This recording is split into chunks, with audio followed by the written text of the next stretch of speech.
कोई वहां जब थे, हम पार्टी को जीत के सीट ही लाके देते थे ना, कभी उनके ऊपर कोई बोझ तो बने नहीं थे। और मैं तो इलेक्टेड जीत के यूथ कांग्रेस का प्रेसिडेंट इलेक्शनों से बना था, उसके बाद मुझे एमपी की टिकट दी और उनके ऊपर कभी बोझ नहीं बने। उन्होंने कभी मुझे कोई पार्टी का ओहदा दिया हो, उन्होंने कहीं मुझे जनरल सेक्रेटरी लगाया हो पार्टी में। मैं तो एमपी तो लोग जिता के भेजते थे तो यहां आ जाते थे। तब जब लगा भाई यहां पे सिर्फ ये तो एक परिवार की पार्टी रहेगी, कांग्रेस तो रही नहीं है ना। परिवार की जब पार्टी रह गई, एक गांधी की पार्टी पर रह गई, तो सब छोड़ छोड़ के निकल गए। कांग्रेस रहती तो कांग्रेस में रहते लोग।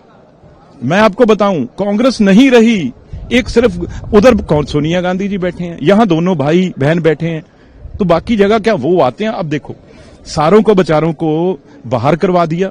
मैं यही फर्क है, क्यों छोड़ा? क्योंकि यही लड़ाई मैं भी अंदर लड़ता था और ये भी लड़ते थे ऑपोजिशन में 10 साल। हमें तो वहां पे वॉकआउट करना पड़ता था, हमें रोज वहां से बाहर निकालते थे, स्पीकर से बुरा बनवाते थे, देश में खबरें आती थी भी ये इस तरीके से अपनी एरिया की बात नहीं करते, तो हमें वहां से सस्पेंड करवा के यहां बिठा देते थे। या सबसे सारों की मिट्टी, जब आज भी वहीं बैठे हैं ना वो सारे, जहां सबकी धूल मिट्टी, उस सीढ़ियों पे जो एमपी लोगों ने लाखों वोटर डाल के जिताए हुए एमपी हैं, सिर्फ राहुल गांधी आता है उनसे फोटो खिंचा के। मैंने ये कहा था, अगर ये कांग्रेस होती तो राहुल गांधी और प्रियंका गांधी सस्पेंड होते सबसे पहले, वो टेबलों पे चढ़ते, और बंधुआ मजदूर की तरह वो अपने एमपी हैं उनको वहां पे चढ़वा के सस्पेंड करा दिया, और अब अपनी गाड़ी में आते हैं, मौज से चले जाते हैं। आज यहां द्वार पे राहुल गांधी जी और बिट्टू के में बातचीत हुई, उस पे बीजेपी ने बवाल खड़ा किया है। राहुल गांधी जी ने उसको कहा है कि गद्दार दोस्त।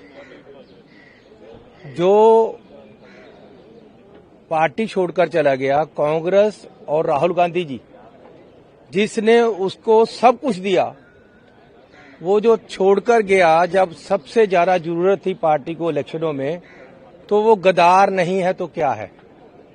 इसलिए जो राहुल जी ने उसको नाम दिया है वो बिल्कुल सही है, और उसके किरदार और उसने जो कांग्रेस पार्टी के साथ किया वो उसके अनुसार है, और जग जाहिर है कि उसने पार्टी को धोखा दिया, गद्दारी की।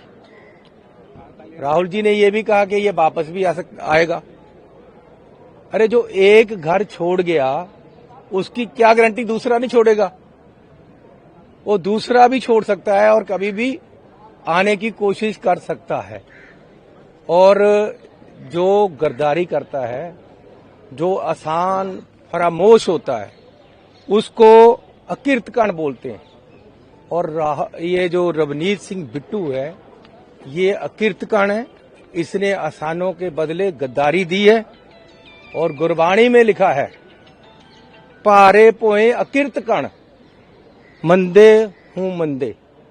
यानी जो अकीर्तकण है वो भूमि पे, धरती पे भार है, और ये मंदों से भी मंदा है। मैं राहुल गांधी जी के जो उन्होंने बोला है उसका समर्थन करता हूं, इसीलिए मैं आपके सामने आया।